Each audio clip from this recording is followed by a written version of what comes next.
The late afternoon sun stretched across a tree-lined street in an upscale neighborhood, as Officer Tyler Knox sat in his patrol car, lazily scanning through the window. His shift had been unbearably slow until his eyes landed on a black woman standing next to a neatly parked car at the curb. She wore a crisp white suit, her posture straight, exuding confidence with every movement. Something about her made Knox frown, too poised, too calm. It didn't match the quiet, orderly image he was used to in this neighborhood. In his mind, she didn't belong here. Knox inhaled, telling himself he was just doing his job, then stepped out of the vehicle and walked straight toward her. "This your car?" he asked, not bothering to hide the suspicion in his tone. The woman turned slowly. Her eyes, sharp as razors, swept over Knox's stance, his hand resting near his waist, uncomfortably close to the gun on his hip, like a silent threat. "Yes, it's mine," she replied, unblinking. Her answer irked Knox. Too brief, too certain. He wasn't here for a conversation, he wanted control. "I'll need to see your ID," he said, already assuming he'd find something off. She hesitated, not out of fear, but from the weariness of someone far too familiar with moments like this, where law gets bent by bias. "Excuse me, officer, may I ask why you're requesting my ID?" Knox's tone became artificially smooth, like reciting lines from a script he'd memorized. "We've had reports of suspicious activity in the area. And you don't look like someone who lives around here." The woman raised an eyebrow, lips pressed tightly. "Don't look like someone because I'm a stranger. Or because I'm black." The air grew thick. Knox forced a smirk, trying to maintain control. "Let's not make this about race, all right? This is just protocol." She exhaled softly, then reached for her purse to get her wallet, but Knox no longer cared about ID. Something about her calmness made him uneasy, like he couldn't intimidate her, and that unsettled him more than he wanted to admit. "Step out of the car," he snapped. She hesitated, then complied, every movement still deliberate and composed. "Is there something I'm being accused of, officer?" "Don't move," Knox barked, pulling out his handcuffs with a practiced motion, as if what he was doing was entirely justified. The sound of metal clinking echoed down the once peaceful street like a slash through a quiet painting. A dog walker turned their head. A couple froze on their doorstep. Knox ignored them. In his mind, this woman was now a threat, not because of what she did, but because her presence disrupted his skewed understanding of power. "Turn around." "Hands behind your back," Knox ordered, his voice icy and void of hesitation. "Excuse me?" She tilted her head, voice calm but cutting. "Are you arresting me? On what charge?" "There's reason to suspect trespassing," Knox replied, eyes fixed ahead, avoiding hers as if eye contact might break his resolve. The woman laughed, a light sound, not mocking, just disbelieving. Then she turned around and placed her hands behind her back, full of quiet dignity. "Fascinating. I didn't realize standing next to my own car could be considered trespassing." "You don't live around here," Knox snapped, tightening the cuffs more than necessary. "Until you prove otherwise, you're coming with us." Across the street, the couple had stopped completely. A phone was now recording. Knox noticed but didn't care. He thought he was still in control. As he began to rattle off the Miranda rights in a flat, robotic tone, the woman cut in, her voice low and steady. "Officer, you're wading into deep water. I'll comply for now, but don't assume there won't be consequences." Knox scoffed, snapping the cuffs with unnecessary force. "Oh yeah, who are you going to call? Some lawyer? Someone in government? Am I supposed to be scared?" She stared at him, calm and razor-sharp. "You won't have to wait long to find out." A passerby stopped walking their dog, raising their phone to record too. No one in the small crowd said anything, but their eyes said enough. "You think this is a joke?" Knox growled, yanking her arm tighter as he led her toward the car. "No," she answered simply. "The real joke started when you assumed I'd stay quiet." Knox's usual confidence faltered for a split second, but he pushed it down, refusing to show weakness. To him, she was just another mouthy suspect who needed to be put in her place. A teenager nearby shouted, "She didn't do anything. Mind your business." Knox barked, flinging the door open and gesturing for her to get in. She turned and looked at him, not with anger, but with warning. "I'll get in," she said, each word deliberate. "But remember this story you just wrote for me. You won't be the one controlling how it ends." Knox slammed the door shut, but her words echoed in his head like a drumbeat. The ride to the station was silent. Other than the hum of the engine and occasional radio chatter, the air inside the car was heavy. She didn't speak, didn't squirm. She simply stared ahead, hands cuffed in her lap. Name? Knox barked, trying to reassert dominance. She turned her head slowly, still composed. I'll give you my name when I'm speaking to someone who understands the law exists to protect people, not to enforce personal bias. Knox's jaw tensed. He gripped the steering wheel. You're making this harder than it needs to be. She gave a faint smirk. No, I'm simply not allowing myself to be dismissed just because I'm a black woman standing in the wrong place through your eyes. The car pulled into the rear lot of the station. Knox stepped out, slamming the door hard enough to rattle it. He yanked open the back door. Out. She stepped out, not the least bit shaken. Her heels clicked sharply against the concrete as she walked. She looked up at the building, then turned toward Knox. She didn't speak, just looked at him. But that look alone made him feel more scrutinized than any internal review ever had. As they passed the front desk, a young officer glanced up, frowning. What's going on? Suspect in custody, Knox muttered, avoiding his colleague's gaze. He didn't know it yet, but this moment was the spark that would ignite a storm completely beyond his control. The young officer hesitated. What's the charge? Unlawful trespassing. Knox replied curtly, tugging the woman gently but firmly toward the holding area. But the young officer's eyes lingered on the woman's face. His expression changed, paling slightly. Wait a second, is that none of your concern? Knox snapped, his voice sharp as a blade.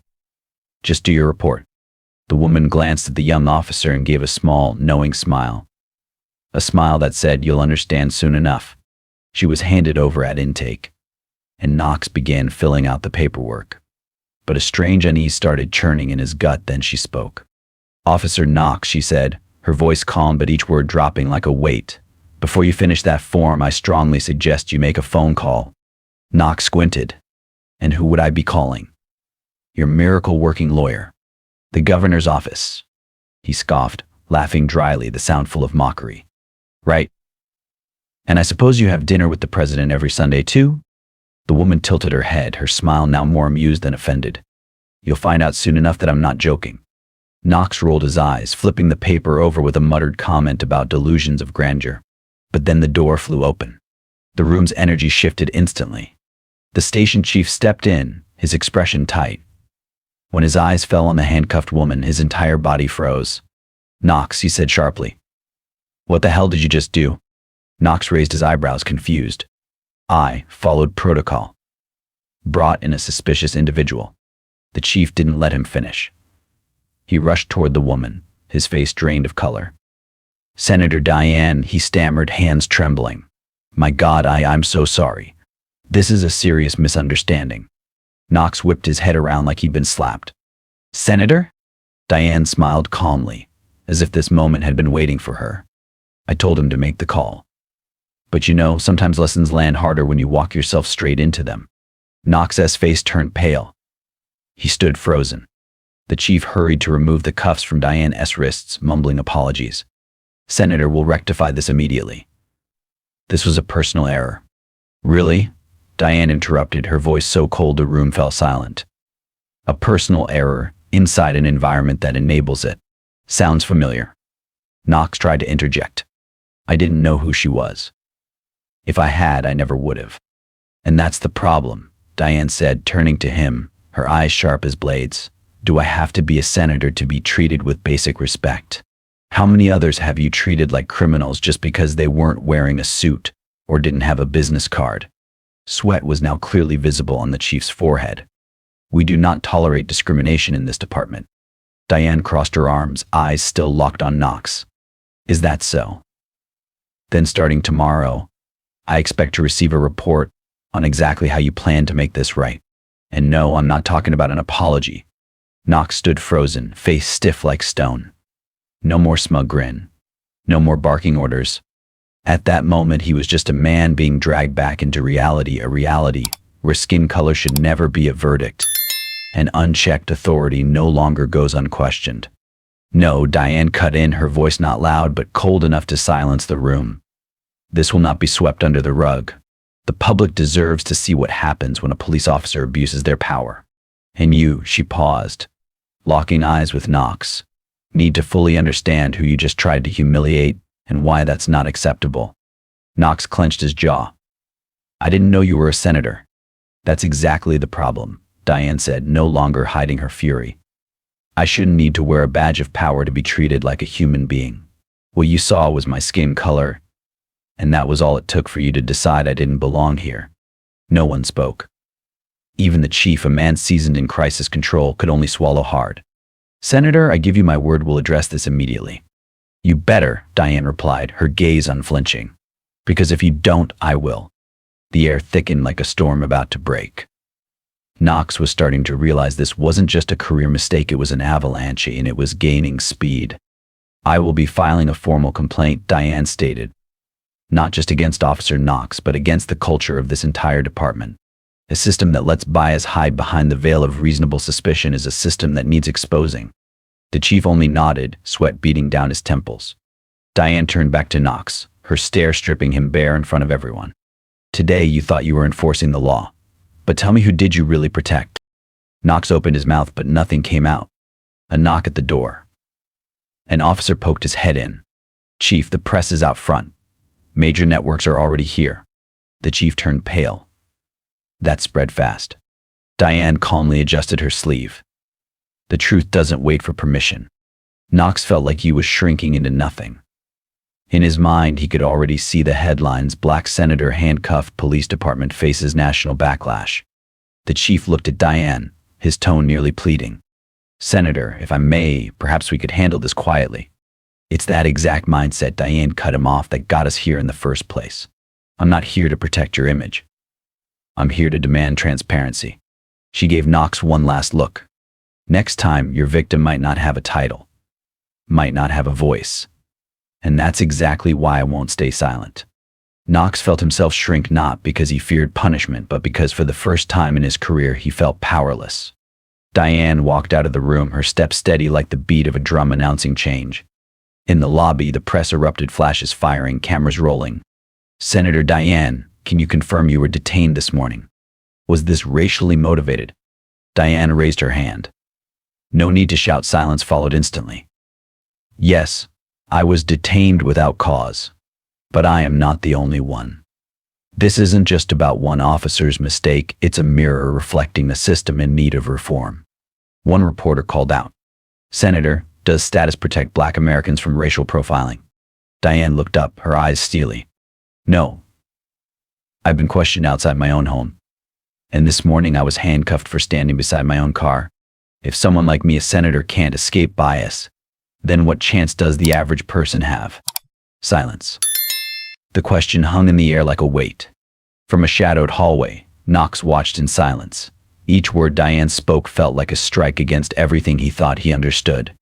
As she exited the building, flashes went off again in rapid bursts. The chief turned to Knox. Eyes cold. You just made us a national headline.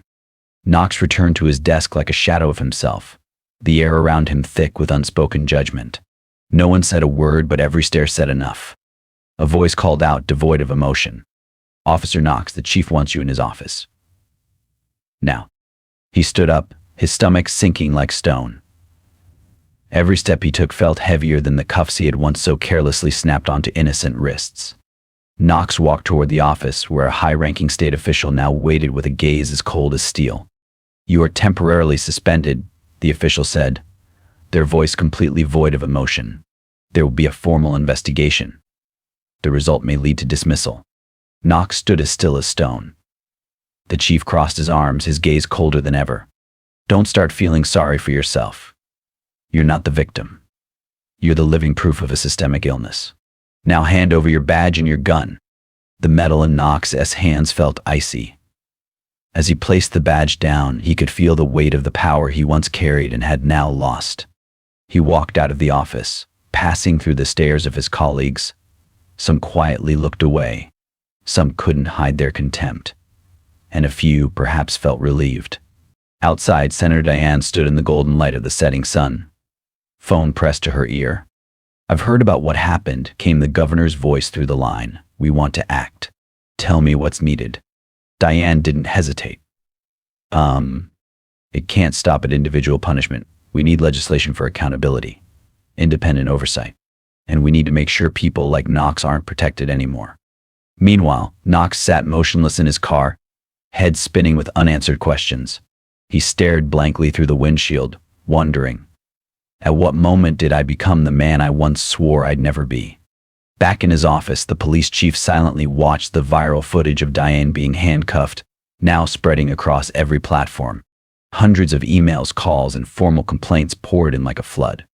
In a small conference room, Diane sat with her team of advisors and policy advocates. "This isn't personal," she said, her voice firm like a hammer. "This is the voice of a community that's been ignored for far too long." Elsewhere, Knox sat before his former badge.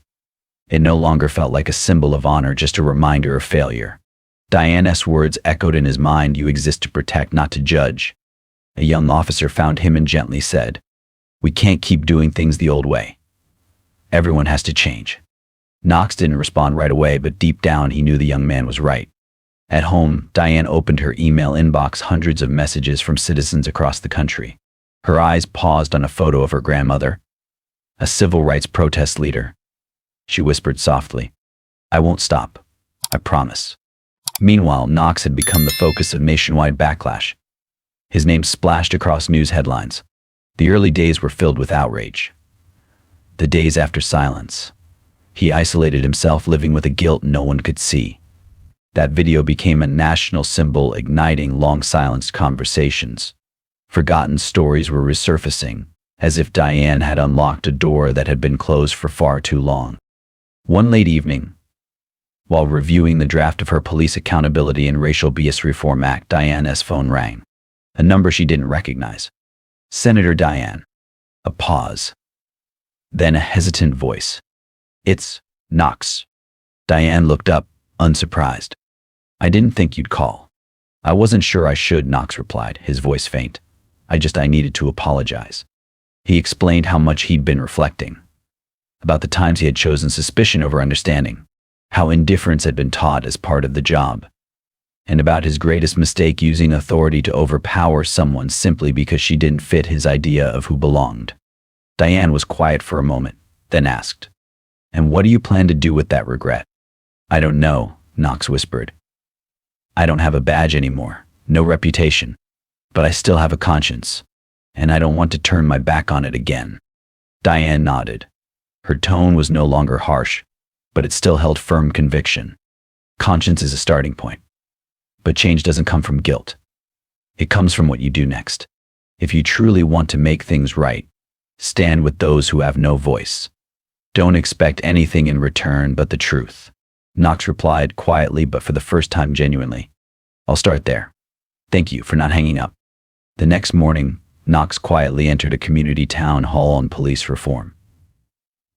He sat in the back, saying nothing, just listening. An older man stood up and said, "This isn't just about a few bad officers. It's a whole system that needs healing." The words caught in Knox's throat. After the meeting, he approached the organizers. "I'm not here to be forgiven," he said.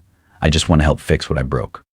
Elsewhere, on the steps of the state capitol, Diane stood before a wall of reporters, her eyes fierce with determination. "This bill is only the beginning," she declared. "Real change comes from how we face our failures and what we choose to do with them." Knox watched from a small TV in the community center. For the first time, he didn't see Diane as the person who had cost him everything, but as the person who had lit a truth he had once chosen to ignore. In the months that followed, Knox began participating in community programs. He listened to stories he had once tuned out. At first, suspicious eyes followed him. But he didn't walk away. He stayed.